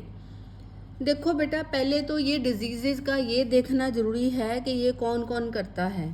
बेटा सबसे पहले साइफिलिस देखते हैं। साइफिलिस जो है ना बेटा, ये बैक्टीरियल डिजीज़ है। साइफिलिस क्या है, बैक्टीरियल डिजीज़ है। और इसको कौन करता है, बैक्टीरिया का नाम है ट्रेपोनीमा, ट्रेपोनीमा पैलिडियम, पैलेडियम। ठीक है। सेकंड, हेपेटाइटिस बी, आपको पता है ये वायरल है। जेनिटल हर्पीज भी वायरल है और HIV वायरल है। ये सभी वायरल हैं। और आपको ये भी पता है सो फार हमारे पास वायरसेस को किल करने के लिए कोई मेडिसिन ही नहीं है। तो how can they be cured. ठीक है, कुछ है जो अपने आप वायरस लिटिक फेस में, लाइसोजेनिक लिटिक फेस में चले जाते हैं तो क्योर हो जाती हैं आफ्टर सम टाइम। लेकिन जो साइफिलिस है ना, ये बैक्टीरियल है, तो इसलिए कैन बी क्योर्ड, ये हम क्योर कर सकते हैं। क्यों कर सकते हैं, बिकॉज साइफिलिस जो है ये बैक्टीरियल डिजीज़ है। उसके बाद coming to question number 40। Question number 40 क्या है, which of the following STDs are not completely curable. Sexually transmitted diseases आपने बतानी है जो बेटा क्योरेबल नहीं है, कम्प्लीटली क्योर नहीं होती। बेटा इसमें सबसे पहले हम क्लेमाइडिया देखते हैं, क्लेमाइडियासिस। हम देखते हैं कि ये कौन करता है। बेटा ये जो क्लेमाइडियासिस है ना, ये क्योरेबल है। क्योरेबल क्यों है कि बेटा ये बैक्टीरियल डिजीज़ है। ठीक है, क्लेमाइडियासिस जो है ये बैक्टीरियल है, इसलिए ये क्योर हो सकता है। ठीक है, फिर उसके बाद सेकंड क्या है, गोनोरिया। जो गोनोरिया है बेटा ये भी तो बैक्टीरियल है, इसलिए ये भी क्योर हो सकता है। ट्राइकोमोनियासिस, बेटा ये भी बैक्टीरियल है या फंगल है, मतलब ये तीनों क्योर हो सकते हैं। ठीक है, तो ये इनमें से क्वेश्चन उन्होंने पूछा है और नॉट कम्प्लीटली क्योरेबल, तो ये तो क्योर हो जाएंगे। सेकंड में बेटा कैनक्रोइड है। कैनक्रोइड जो है बेटा सेकंड ऑप्शन में, कैनक्रोइड ये भी बैक्टीरियल डिजीज़ है। कैनक्रोइड जो है ये बैक्टीरियल है और ये भी क्योर हो सकता है। गोनोरिया मैंने पहले बताया है हो सकता है। साइफिलिस ये भी क्योर हो सकता है। Syphilis can also be cured, bacterial disease है।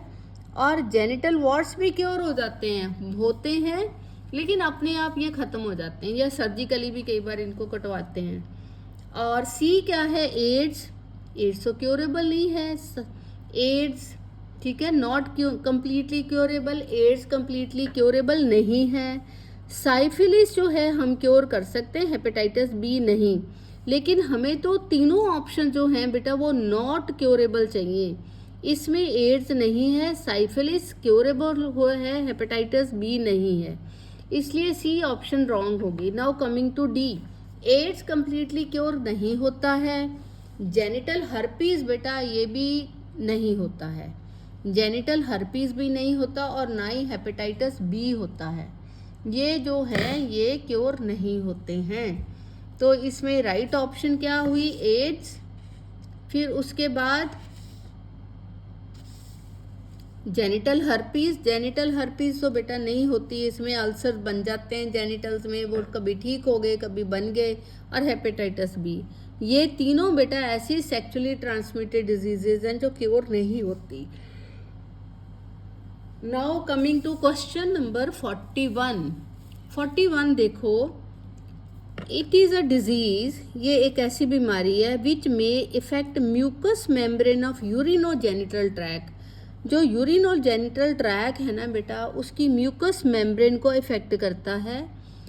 इन मेल्स बताया बर्निंग की फीलिंग होती है, येलो कलर का जो डिस्चार्ज है वो होता है, और फिर उसके बाद फीवर और हेडेक भी हो सकती है।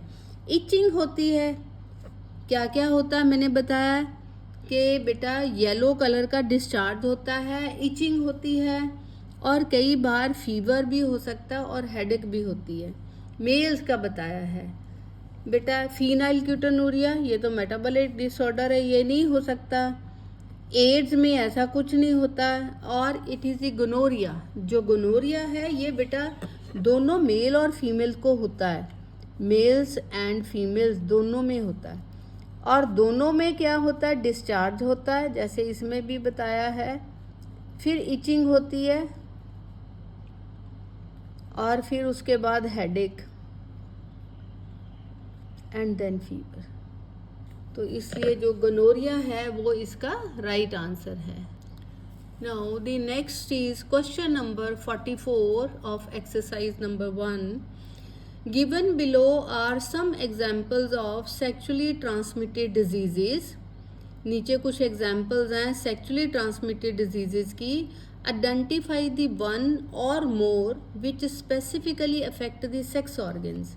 एक या एक से ज़्यादा कोई हैं जो सेक्स ऑर्गन्स को इफेक्ट करती हैं। ठीक है। एड्स, बेटा एड्स तो आपको पता है कि एड्स का वायरस बेटा किसको अटैक करता है, इम्यून सिस्टम को। तो ये तो नहीं हो सकता क्योंकि उन्होंने पूछा है कि जो सेक्स ऑर्गन्स को करे। और उसके बाद बेटा आपका आ जाता है साइफिलिस। साइफिलिस कर सकता है, सेक्स ऑर्गन्स को करता है। और फिर उसके बाद आ गया गनोरिया, ये भी करता है। जेनिटल वार्ड्स भी करते हैं। ठीक है। तो ये बी भी करता है, फिर सी भी है, डी भी है।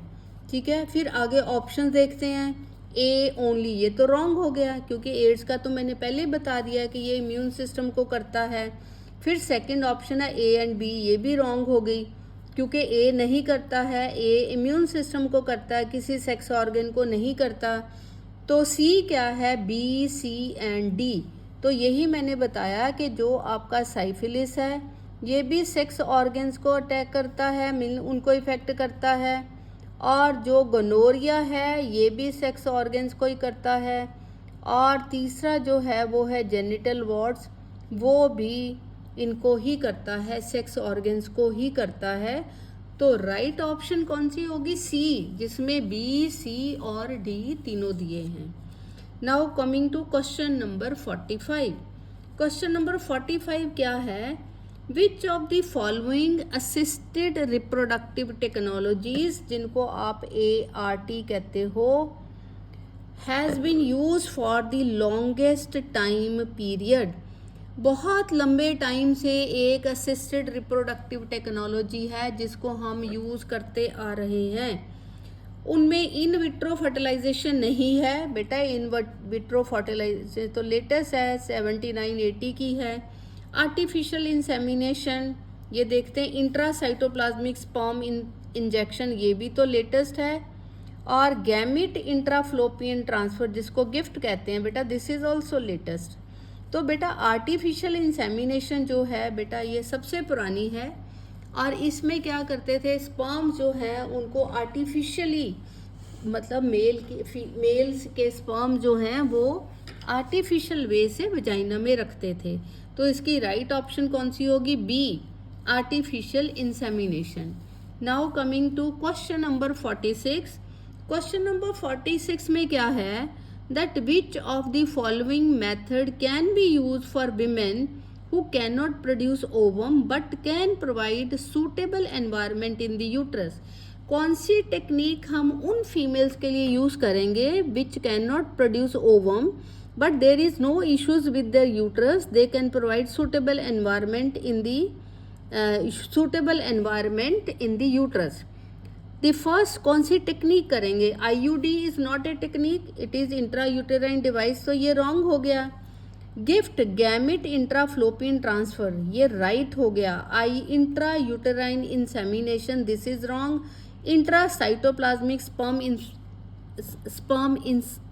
Injection is also wrong.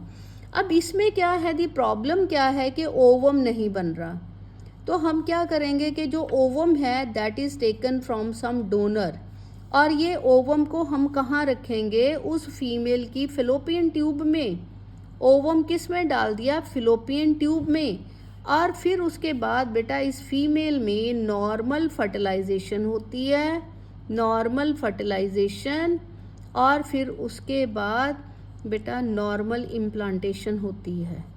Normally ये होता है। सिर्फ प्रॉब्लम क्या है कि कोई प्रॉब्लम नहीं है, सिर्फ जो फीमेल है वो ओवम ही प्रोड्यूस नहीं कर सकती है, तो ओवम हम किसी डोनर का लेके फीमेल की फ्लोपियन ट्यूब में डाल देते हैं। ठीक है, अगर कोई और भी दिक्कत हो साथ में तो टेस्ट ट्यूब में फर्टिलाइजेशन कराते हैं।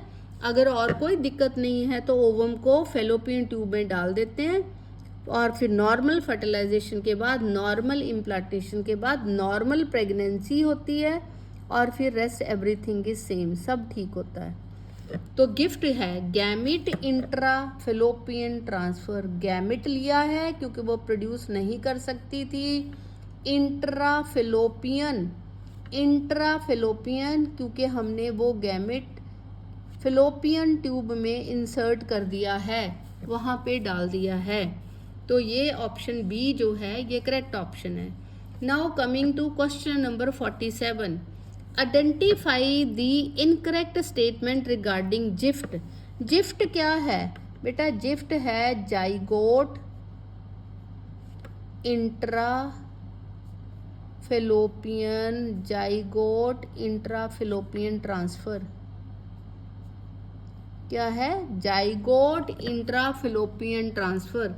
अब इसमें क्या है ये देखो, पहली ऑप्शन क्या है, gift, it is zygote intra fallopian transfer. ठीक है, ये करेक्ट है, आपने इनकरेक्ट बतानी है। इसमें जाइगोट फेलोपियन ट्यूब में ट्रांसफर करते हैं। सेकंड क्या है, it is one of the technique known as assisted reproductive technology. ये भी ठीक है क्योंकि it is one of the technique जो ART के अंदर आती है। सी क्या है, through this process embryo is formed by injecting ovum into the sperm. बेटा no, embryo is not formed directly. Embryo कैसे बनेगा, पहले तो जाइगोट बनेगा, सो दिस इज रॉन्ग।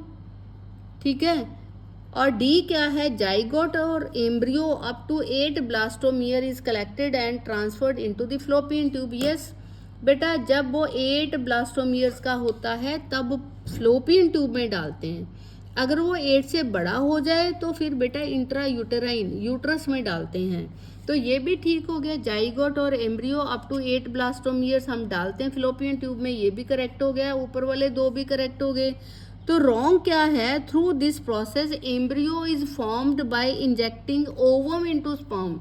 ये जिफ्ट का मेथड नहीं है। तो ये बेटा जो आपकी सी ऑप्शन है जिफ्ट के बारे में वो रॉन्ग हो गई। अब नेक्स्ट क्या है, क्वेश्चन नंबर 50। क्वेश्चन नंबर 50, और इसमें क्या है कि artificial insemination means, artificial insemination का क्या मतलब है। पहली ऑप्शन है transfer of sperms of husband to a test tube containing ova. ये रॉन्ग हो गया, वो तो फिर इन विट्रो फर्टिलाइजेशन हो जाएगी टेस्ट ट्यूब में, ये तो रॉन्ग है। सेकंड है artificial introduction of sperm of a healthy donor into vagina.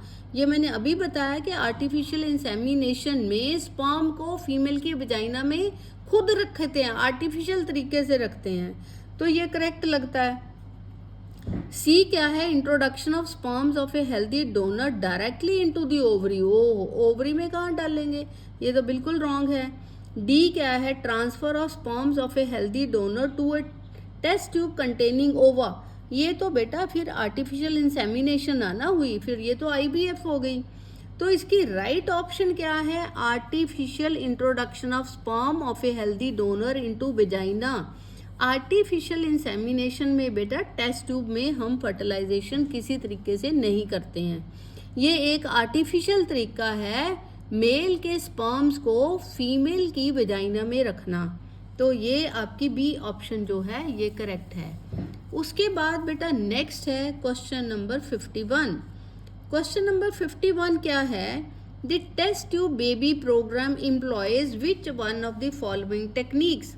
Test tube baby में बेसिकली कौन सी टेक्निक हम फॉलो करते हैं। टेस्ट ट्यूब बेबी में इंट्रासाइटोप्लाज्मिक स्पर्म इंजेक्शन, नो, ये टेस्ट ट्यूब में नहीं करते हैं। टेस्ट ट्यूब जो मतलब टेक्निक है टेस्ट ट्यूब बेबी प्रोग्राम में ये नहीं करते हैं। सेकंड क्या है, इंट्रा यूटेराइन इंसेमिनेशन, ये भी नहीं करते हैं। गैमिट इंट्राफ्लोपियन ट्रांसफ़र, ये भी नहीं करते हैं। हम करते क्या हैं, जाइगोट इंट्राफ्लोपियन ट्रांसफ़र करते हैं, क्योंकि बेटा इसमें जो हम जाइगोट बनाते हैं वो टेस्ट ट्यूब में बनाते हैं। तो जो आपकी टेस्ट ट्यूब बेबी प्रोग्राम है, जो टेस्ट ट्यूब बेबी प्रोग्राम है, उसका मतलब ही ये है कि आप इसमें क्या डालोगे, स्पर्म, ये देखो मेल गैमेट, आप इसमें क्या डालोगे, ओवा फीमेल गैमेट, और यहाँ पे क्या बनाओगे, जाइगोट। और आपको पता है ये जाइगोट जब 8 ब्लास्टोमियर्स का हो जाता है तो फिर इसको फेलोपियन ट्यूब में डालते हैं, फेलोपियन ट्यूब में। और अगर ये बड़ा हो जाए तो बेटा, अगर बड़ा हो जाए तो फिर डायरेक्टली इंट्रा यूटेराइन ट्रांसफ़र करते हैं। तो बेटा जाइगोट इंट्राफ्लोपियन ट्रांसफ़र ही इसका राइट आंसर होगा, क्योंकि जो बाकी की टेक्निक्स हैं ART हैं, असिस्टेड रिप्रोडक्टिव टेक्नोलॉजीज हैं। ये जो ICS, ये भी it is one of the technique ART की, ये भी एक ART की टेक्निक है ये भी। लेकिन जो आपकी टेस्ट ट्यूब बेबी प्रोग्राम है उसमें जो जाइगोट है वो टेस्ट ट्यूब में बनता है और फिर उसको फिलोपियन ट्यूब में ट्रांसफ़र किया जाता है। तो D option is the correct option. Question number 55, assisted reproductive technology जिसको IVF कहते हैं, उसमें क्या करते हैं, ओवम को हम फ्लोपियन ट्यूब में डालते हैं, ovum into the fallopian tube. No, ये तभी डालते हैं बेटा, गिफ्ट में डालते हैं अगर फीमेल नहीं बनाती है। तो हमने तो IVF की बात करते हैं, इसलिए ये रॉन्ग हो गया। सेकंड है जाइगोट इनटू फिलोपियन ट्यूब, ये मैंने अभी बताया कि इसमें हमने जाइगोट टेस्ट ट्यूब में बनाना है, क्योंकि ये इन विट्रो IVF का मतलब है इन विट्रो फर्टिलाइजेशन, इसका मतलब है इन विट्रो फर्टिलाइजेशन, कि आपने फर्टिलाइजेशन IVF इन विट्रो, ये टी का मतलब है टेस्ट ट्यूब, कि फर्टिलाइजेशन आपने टेस्ट ट्यूब में करानी है। तो जाइगोट को हम किस में डालेंगे, फिर उसके बाद फिलोपियन ट्यूब में। जाइगोट को यूट्रस में ये बेसिक मेथड नहीं है IVF का, ये तभी डालते हैं अगर ये अनसक्सेसफुल हो जाए। तो लास्ट में क्या है, embryo with 16 blastomeres into the fallopian tube, ये तो बहुत बड़ा हो जाएगा, ये तो फ्लोपियन ट्यूब में आएगा नहीं, इसलिए ये भी रॉन्ग है। जाइगोट डालते हैं, एम्ब्रियो नहीं, ये रॉन्ग हो गया। जाइगोट को यूट्रस में डालते हैं, लेकिन वो और मेथड है, अगर किसी तरीके से फ्लोपियन ट्यूब में भी कोई दिक्कत हो, दैट इज़ डिफरेंट। लेकिन जो मेन बेटा मेथड है ना IVF का, इन विट्रो फर्टिलाइजेशन में जाइगोट को टेस्ट ट्यूब में बनाते हैं और फिर जाइगोट को किस में डालते हैं, फिलोपियन ट्यूब में। ये इसकी बेसिक टेक्निक है किसकी, IVF की, इन विट्रो फर्टिलाइजेशन की, zygote into the fallopian tube. B is the right option. उसके बाद कमिंग टू एक्सरसाइज 2, एक्सरसाइज 2 की बात करते हैं।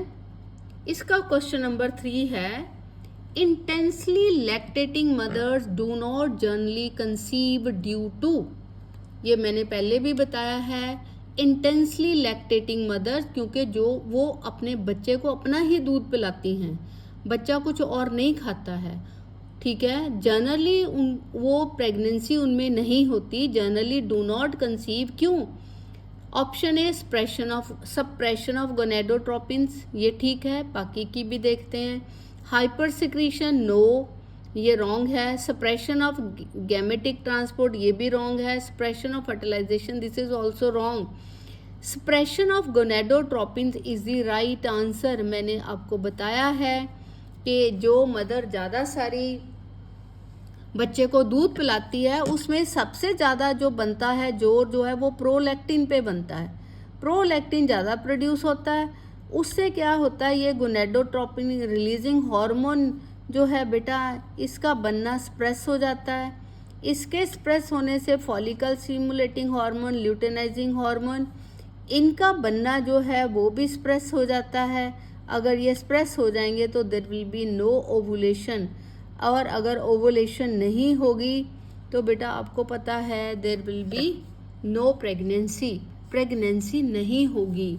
तो ए ऑप्शन इसकी ठीक ऑप्शन है। Now coming to question number 7, from the sexually transmitted diseases mentioned below, identify the one which does not specifically affect the sex organs। बेटा जितनी भी ये सेक्सुअली ट्रांसमिटेड डिजीजेज हैं इनमें से कौन सी है जो सेक्स ऑर्गन्स को इफेक्ट नहीं करती? साइफिलिस, बेटा मैंने पहले ही बताया ये जेनिटेलिया यानी कि सेक्स ऑर्गन्स को करती है। एड्स जो है बेटा ये तो इम्यून सिस्टम को करती है, इम्यून सिस्टम। गनोरिया भी बेटा ये सेक्स ऑर्गन्स को करती है इफेक्ट, और जेनिटल वार्ड्स जो हैं बेटा ये भी सेक्स ऑर्गन्स को करते हैं। तो बेटा एड्स जो है बेटा ये इसका राइट आंसर हो जाएगा, क्योंकि एड्स में एटलीस्ट सेक्स ऑर्गन्स इफेक्ट नहीं होते एड्स के वायरस से। नेक्स्ट क्या है बेटा क्वेश्चन नंबर 8। क्वेश्चन नंबर 8 है condoms are one of the most popular contraceptives because of the following reason। बेटा कॉन्डम्स बहुत इफेक्टिव, बहुत पॉपुलर मीन्स लोग पसंद करते हैं, मोस्ट पॉपुलर कंट्रासेप्टिव है। क्यों? Number 1, these are effective barriers for insemination. Effective barrier, ये बैरियर हैं किसके लिए? इंसेमिनेशन के।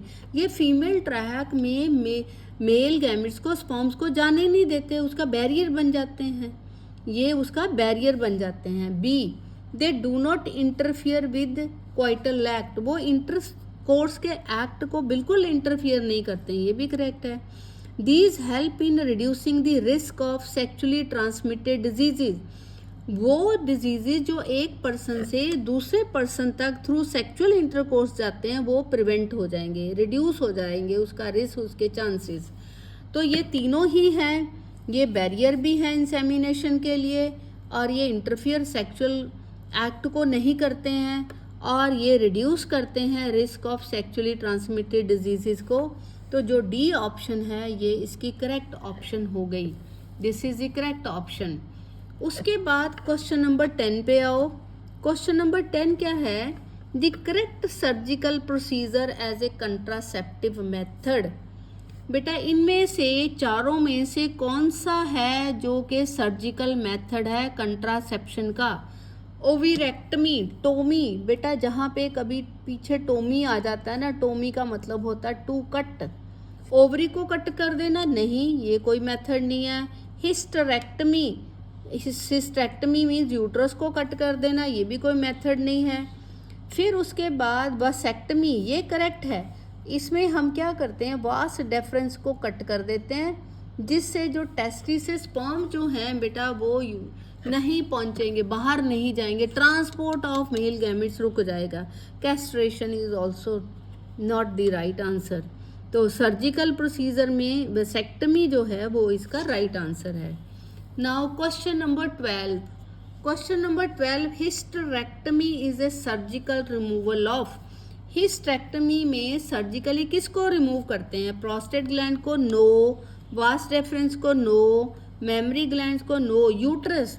बेटा कई बार सिचुएशन ऐसी होती है कि यूट्रस जो है has to be removed, has to be removed, तो फिर बेटा तब हम उसको हम क्या कहते हैं? हिस्टेरेक्टमी। टोमी कट करना, निकाल देना, किसको? यूट्रस को निकाल देना है, ठीक है। Now coming to question number 14। Exercise 2 है। क्वेश्चन नंबर 14 क्या है कि in case of a couple, ऐसा कपल है where the male is having low sperm count, जिसमें जो मेल है उसका स्पर्म काउंट कम है, which technique will be suitable for fertilisation. बेटा अगर स्पर्म काउंट कम हो तो उसको हम कहते हैं ओलिगोस्पर्मिया, बन तो रहे हैं लेकिन कम है, इसको हम कहते हैं लो स्पर्म काउंट। क्या कहते हैं? Low sperm. और एक होता है एजूस्पर्मिया। एजोस्पर्मिया बनते ही नहीं है, नो स्पर्म नहीं बनेंगे। अब इसमें उन्होंने कहा है कि male is having low sperm count, that means उसको ओलिगोस्पर्मिया है। तो कौन सी टेक्निक फॉलो करोगे? बनते तो हैं ना, सिर्फ काउंट कम है। इसमें है गैमेट इंट्रासाइटोप्लाज्मिक फिलोपियन ट्रांसफर, नहीं, ये कैसे करेंगे? आर्टिफिशियल इंसेमिनेशन, यस, क्योंकि बेटा थोड़े बन रहे हैं, हम उनको कलेक्ट करते रहेंगे। ओलिगो में हम क्या करेंगे, कम बनते हैं लेकिन उनको कलेक्ट करेंगे, कलेक्ट करके फिर आर्टिफिशियली फीमेल की वेजाइना में रख देंगे। तो artificial insemination is the right answer. Intracytoplasmic sperm injection भी रॉन्ग है, इंट्रा यूटेराइन ट्रांसफर भी रॉन्ग है, क्योंकि अदरवाइज कोई दिक्कत नहीं है। सिर्फ प्रॉब्लम क्या है कि मेल में स्पर्म काउंट ही कम है, इसलिए we can go for artificial insemination. Question number 16, the contraceptive Saheli. Contraceptive Saheli आपको पता है कि ये नॉन स्टीरॉयडल है। ये फर्स्ट नॉन स्टीरॉयडल जो है आपकी फर्स्ट नॉन स्टीरॉयडल कंट्रासेप्टिव पिल है सहेली। अब ये करती एक्शन क्या करती है, ये हम सबसे पहले देखते हैं। ए ऑप्शन है, blocks the oestrogen receptors in the uterus preventing eggs from getting transplanted. Second option क्या है, increase the concentration of oestrogen and prevent ovulation in female. No, ये तो बिल्कुल ही गलत है। और सी क्या है, it is a post coital contraceptive. No, wrong, it is an IUD. ठीक है, Saheli is not an IUD, intra uterine device नहीं है। क्वाइटस के बाद इसका कोई फायदा नहीं है, इसको हम नहीं यूज करते हैं। और जो ईस्ट्रोजन है, उन्होंने लिखा है कि ये ईस्ट्रोजन का अमाउंट बढ़ाती है ताकि ओवुलेशन ना हो, जबकि आपको पता है कि जो ईस्ट्रोजन है, ईस्ट्रोजन तो मेंटेन करती है एंडोमेट्रियम। ईस्ट्रोजन क्या करती है, मेंटेन, किसको मेंटेन करती, एंडोमेट्रियम को। तो ये भी रॉन्ग हो गया, ये ओवुलेशन को तो प्रिवेंट करती नहीं है। नाउ कमिंग टू ऑप्शन ए।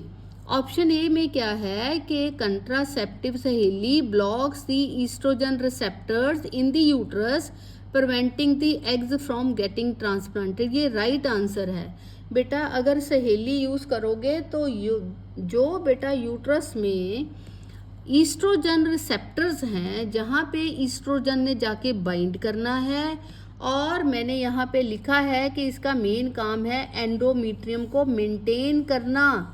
बेटा अगर बेटा वो ईस्ट्रोजन रिसेप्टर्स को ब्लॉक कर देगी तो ईस्ट्रोजन वहाँ जाके बाइंड नहीं कर सकेगा, तो there will be no maintenance of endometrium, endometrium maintain नहीं होगी, तो there will be no implantation. तो उस केस में क्या होगा कि इम्प्लांटेशन नहीं होगी। तो जो ए ऑप्शन है वो करेक्ट है। फिर से एक बार देखो कि दी कंट्रासेप्टिव सहेली, हाउ डज इट वर्क, ये कैसे वर्क करती है। पहली बात मैंने आपको ये बताया कि ये नॉन स्टीरॉयडल है, इसमें जो भी केमिकल होते हैं दे आर नॉट स्टीरॉयड्स, वो स्टीरॉयड्स नहीं होते हैं। और ये एक्ट कैसे करती है, ये मैंने आपको बताया है कि इसका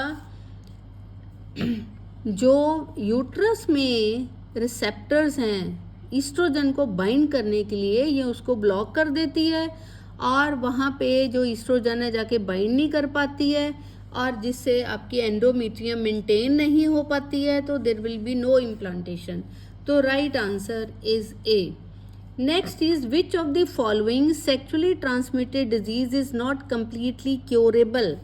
गोनोरिया क्योरेबल है, हो जाता, मतलब मेंटेन कर सकते हैं। जेनिटल वार्ड्स होते हैं, अपने आप डिसअपियर हो जाते हैं। क्लेमाइडिया तो मैंने पहले बताया कि ये बैक्टीरियल है, तो बैक्टीरियल डिजीजेस को तो हम क्योर कर सकते हैं।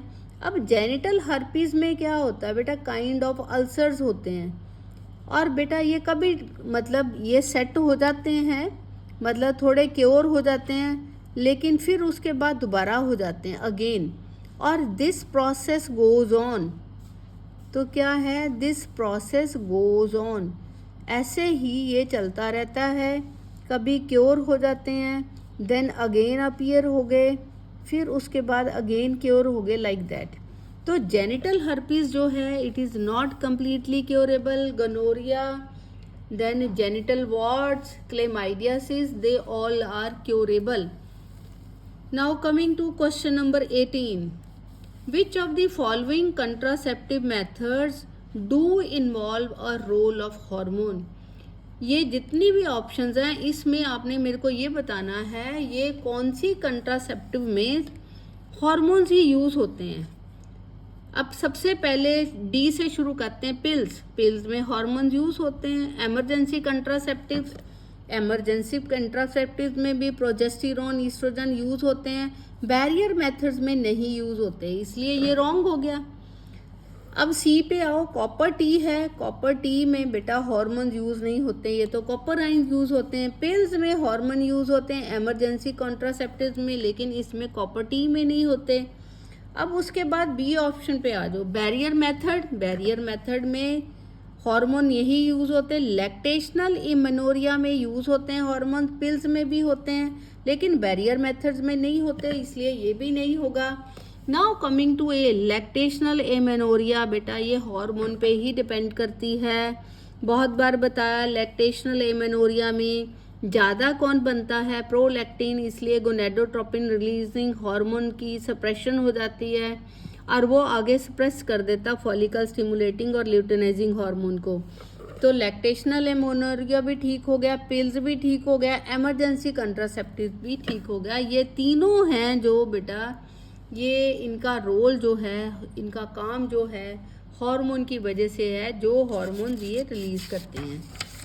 उसके बाद बेटा आपकी एक्सरसाइज नंबर 3।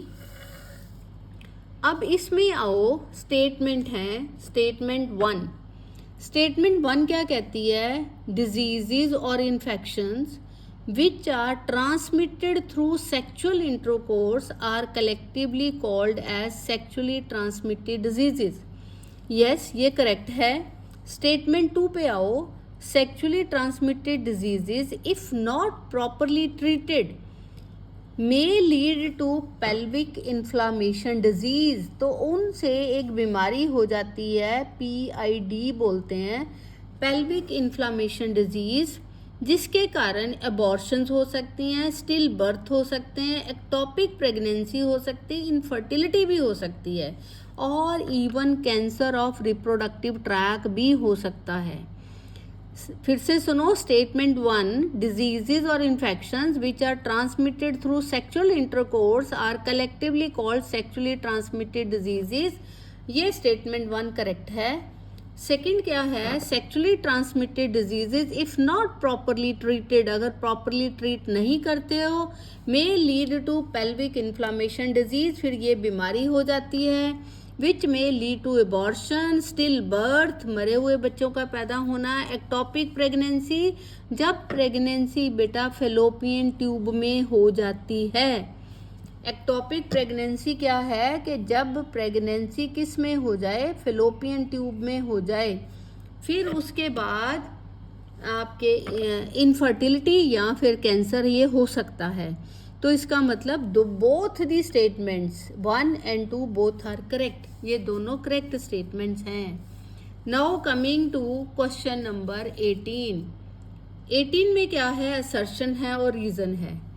असर्शन क्या कहती है, needles should not be use without sterilisation. जब भी इंजेक्शन लगे या कोई ट्रांसफ्यूजन हो किसी चीज़ की तो नीडल स्टरलाइज होनी चाहिए, विदाउट स्टरलाइजेशन नहीं यूज़ करनी चाहिए।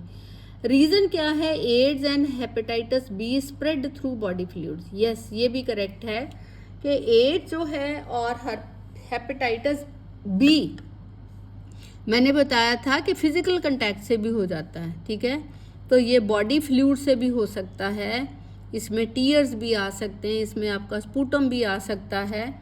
तो इसका मतलब दोनों ही असर्शन और रीज़न करेक्ट हैं, और रीज़न जो है बेटा असर्शन की करेक्ट एक्सप्लेनेशन भी है, ठीक है, क्योंकि उसी की बात हो रही है, उसी को एक्सप्लेन किया जा रहा है। Now coming to exercise number 4 में क्या है, reproductive health in society can be improved by society में अगर रिप्रोडक्टिव हेल्थ को इम्प्रूव करना है तो कैसे किया जा सकता है? अगर सोसाइटी में रिप्रोडक्टिव हेल्थ को इम्प्रूव करना है तो कैसे किया जा सकता है? Option 1, introduction of sex education in schools. Yes, बच्चों को बताया जाए what the sex is. Second is increase medical assistance. Yes, ज़्यादा सारी मेडिकल असिस्टेंस मिलेगी तो ठीक है, रिप्रोडक्टिव हेल्दी सोसाइटी बन जाएगी। सी क्या है? Awareness about contraception and sexually transmitted diseases. अगर इसके बारे में लोगों को जानकारी होगी तो आपकी सोसाइटी जो है रिप्रोडक्टिव हेल्दी सोसाइटी हो जाएगी। Equal opportunities to male and female child. Yes, male और फीमेल बच्चों को बराबर की सुविधा देने के बारे में सोचोगे तो। ई क्या है बेटा? Ban on amniocentesis. यस, अगर इसको बैन कर दोगे, अगर इस पे ऊपर चेक करोगे कि कोई भी इसकी ये टेक्निक फॉलो नहीं करेगा, तो ये सारी जो चीज़ें हैं अगर ये करेंगे तो रिप्रोडक्टिव हेल्दी सोसाइटी बन जाएगी। एफ क्या है? Encouraging myths and misconception. वो पुराने ज़माने की मिसकंसेप्शंस को सोच के चलते रहना एंड ऑल ऑफ दिस। तो बेटा आपकी ए जो है वो ठीक है, बी सी डी एंड ई ये सारी की सारी ऑप्शन जो हैं रिप्रोडक्टिव हेल्दी सोसाइटी को लेके ठीक है। रॉन्ग क्या है कि आपने मिथ्स को इनकरेज नहीं करना, कोई मिसकंसेप्शन जो है दिमाग में नहीं रखनी। अब उसके बाद बेटा क्वेश्चन नंबर 2 एक्सरसाइज 4। अब ये क्वेश्चन क्या है? Identify the incorrect statement and select the option. आपने रॉन्ग स्टेटमेंट जो है वो चूज करनी है। ए क्या है? Birth control pills are likely to cause cardiovascular problem. बेटा ये करेक्ट है। बर्थ कंट्रोल पिल्स ना बेटा हार्ट की बीमारियों को बढ़ाते हैं, कार्डियोवैस्कुलर प्रॉब्लम्स बढ़ जाती हैं कंट्रासेप्टिव पिल्स को यूज़ करने से, ये करेक्ट है। बी क्या है? A woman who substitute or takes the place of a real mother to nurse the embryo is called the surrogate mother। उसको हम surrogate mother कहते हैं। तो ये भी करेक्ट है कि वो वुमेन जो जिसकी असली मदर, जिसकी यूट्रस में कोई प्रॉब्लम है, वो सिर्फ अपनी यूट्रस हायर कराती है, तो ये करेक्ट है स्टेटमेंट। ठीक है, ये भी करेक्ट हो गई, उसको सरोगेट मदर कहते हैं। अब सी क्या है? Numerous children have been produced by in vitro fertilization but with some abnormalities. बेटा ये गलत है कि जो बच्चे इन फर्टिलाइजेशन टेक्निक से, इन विट्रो फर्टिलाइजेशन से होते हैं, उनको एबनॉर्मेलिटीज होती हैं लेकिन उसका लेवल कहीं बहुत कम है, वो तो वैसे भी हो सकती हैं, तो ये रॉन्ग हो गई। अब डी पे आओ। Women play a key role in the continuity of the family and human species. Yes, ज़्यादा रोल तो फीमेल का है फैमिली की कंटिन्यूटी को मेंटेन करना बच्चे पैदा करके, तो ठीक है। ई क्या है? Fetal sex determination test should not be ban. ये बैन नहीं होना चाहिए, होना चाहिए। तो बेटा आपकी सी एंड ई जो हैं वो इनकरेक्ट हैं। सी में लिखा था कि वो बच्चे जो इन विट्रो टेक्निक से पैदा होते हैं उनको एबनॉर्मेलिटीज होती हैं, it is not always true. और ई जो और गलत है वो ये है कि फीटल सेक्स डिटर्मिनेशन टेस्ट को बैन नहीं करना चाहिए, तो करना चाहिए बैन, इसी की वजह से तो सेक्स रेशो इतनी कम हुई है। Now question number 3। Question number 3 क्या है? Study the given reasons on the basis of which pregnancy can be terminated, identify the correct reason. बेटा आपने MTP के लिए जाना है, मेडिकल टर्मिनेशन ऑफ प्रेगनेंसी के लिए, तो कौन सी कंडीशंस होंगी कि डॉक्टर आपको MTP के लिए अलाउ कर देंगे?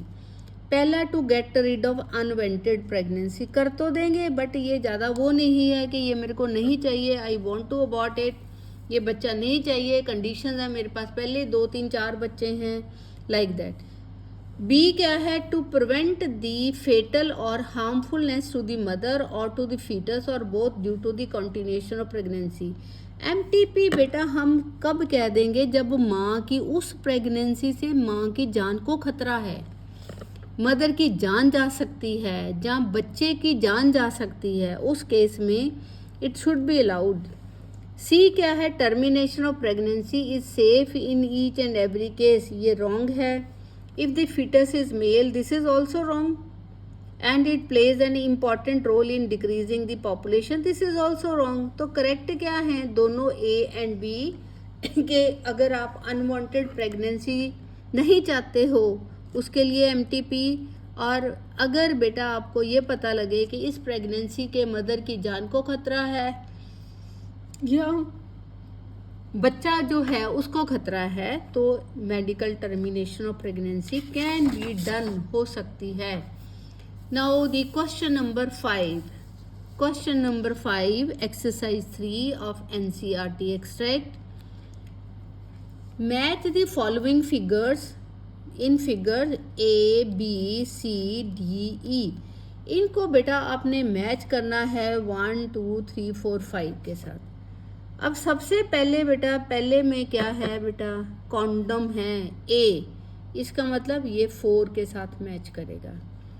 फिर उसके बाद बी है, बी में क्या है, कॉपर टी है, तो ये 5 के साथ मैच कर गया.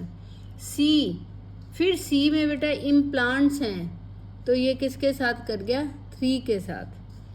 और फिर उसके बाद डी में क्या है बेटा, बी में वसेक्टमी की गई है. क्या है, डी में क्या किया गया है, वसेक्टमी, फॉर डी के साथ 2 आ गया. और जो ई है उसमें क्या शो किया गया है, टूबेक्टमी, तो ई किसके साथ आ गया, 1 के साथ.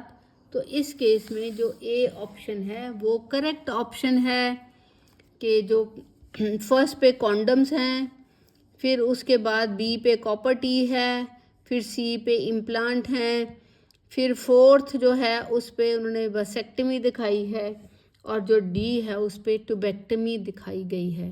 So these were the questions from the chapter reproductive health. Thank you so much.